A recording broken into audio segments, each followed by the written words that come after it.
ইলিশ মাছের যে কত রকমের রেসিপি আছে তা কি বলে শেষ করা যায়? তাই আজ আমি আপনাদের সামনে নিয়ে এলাম ইলিশ মাছের সবচেয়ে সহজ রেসিপি, আর সেটা হচ্ছে ইলিশ পাতুরি। এই ইলিশ পাতুরি তৈরি করার জন্য আমি সর্বপ্রথম নিয়ে নেব 5 পিস বড় বড় সাইজের ইলিশ মাছ। তারপরে এই ইলিশ মাছগুলোকে খুব সুন্দর করে ধুয়ে তারপর এখানে আমি দিয়ে নিচ্ছি 1 চামচ পরিমাণ লবণ, 1 চামচ পরিমাণ হলুদের গুঁড়া আর সামান্য পরিমাণ সরিষার তেল।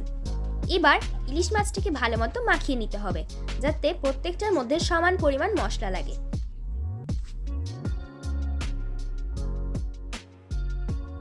ইলিশ মাছগুলো সুন্দর করে মাখানো হয়ে গেলে তারপর আমি এটাকে 30 মিনিটের জন্য ম্যারিনেট করতে রেখে দেব।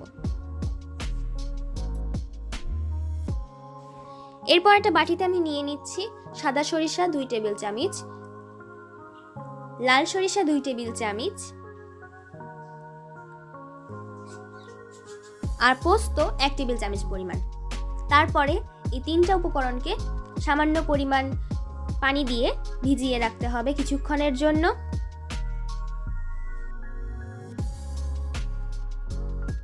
সামান্য পরিমাণ ভেজানো হয়ে গেলে তারপর আমি এটাকে শিলনোড়ায় বেটে নেব।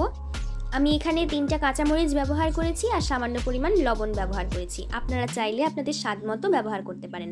একটা আপনারা মিক্সারেও করতে পারেন, তবে আমার কাছে মনে হয়েছে মিক্সারে করার থেকে শিলনোড়ায় বেটে নেওয়াটাই সবচেয়ে বেটার হবে। এটা নির্ভর করে আপনার ইচ্ছার উপর। তারপর আমি এখানে দিয়ে নিচ্ছি নারকেল বাটা 1/2 কাপ।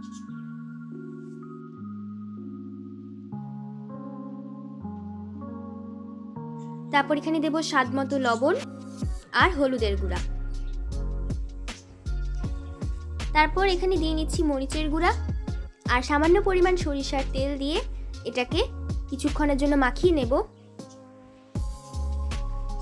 মিশ্রণটিকে সুন্দর করে মাখিয়ে নিতে হবে যাতে সব উপকরণগুলো সুন্দর করে মিশে যায়।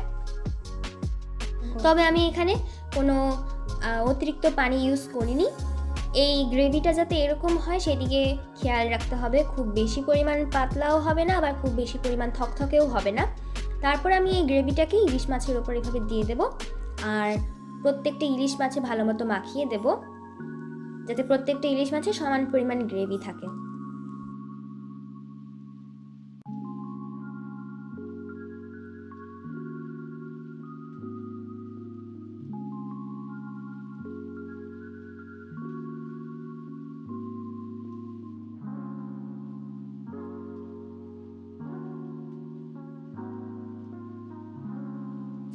এবার পালা কলা পাতার।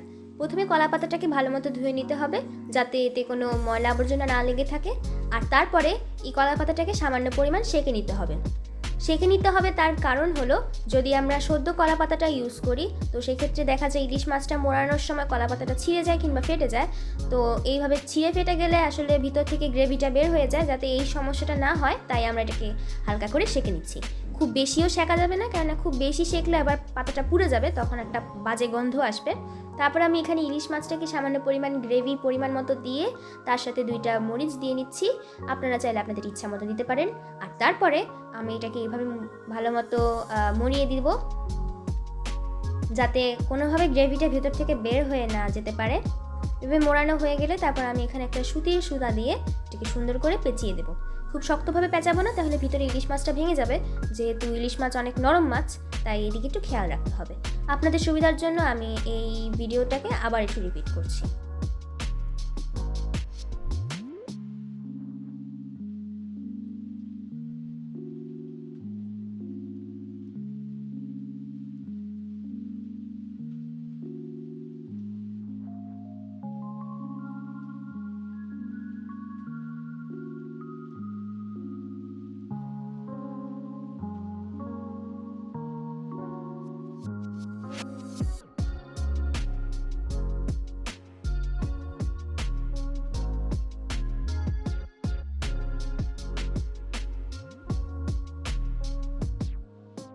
পাতুরিগুলি বাঁধা হয়ে গেলে তারপর আমি এগুলোকে একটা ফ্রাইং প্যানে সেঁকে নেব। আর অবশ্যই খেয়াল রাখতে হবে যাতে খুব বেশি পরিমাণ ভাজা না হয়ে যায়, কেননা বেশি পরিমাণ ভাজা হয়ে গেলে কিন্তু ইলিশ মাছটা খেতে ভালো লাগবে না। আর তাই আমি কিছুক্ষণ পর পর এইভাবে ঢেকে ঢেকে উল্টে পাল্টে দিতে হবে, না হলে দেখা গেছে লেগে যাবে। তো কীভাবে বুঝবো যে হয়ে গেছে? যখন আমরা দেখতে পাবো যে এই পাতার কালারটা অনেকটা এরকম বাদামি বাদামি, একটু কালো কালো, কালচে কালচে আসছে, তখনই কিন্তু বুঝবো যে আমাদের পাতুরিগুলো পরিবেশন করার জন্য একেবারে প্রস্তুত। তো এই ছিল আজকে আমার ইলিশ পাতুরি রেসিপি।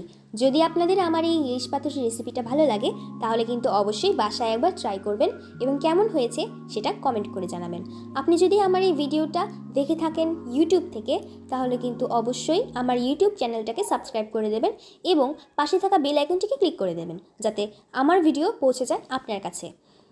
আর আপনি যদি আমার এই ভিডিওটা ফেসবুক থেকে দেখে থাকেন তাহলে অবশ্যই কিন্তু আমার পেজটাকে ফলো দিয়ে রাখবেন। আজকের আমার এই রেসিপিটা দেখার জন্য আপনাদের সবাইকে অসংখ্য অসংখ্য ধন্যবাদ। পরবর্তী ভিডিওতে আবার দেখা হচ্ছে। এই পর্যন্ত বিদায়।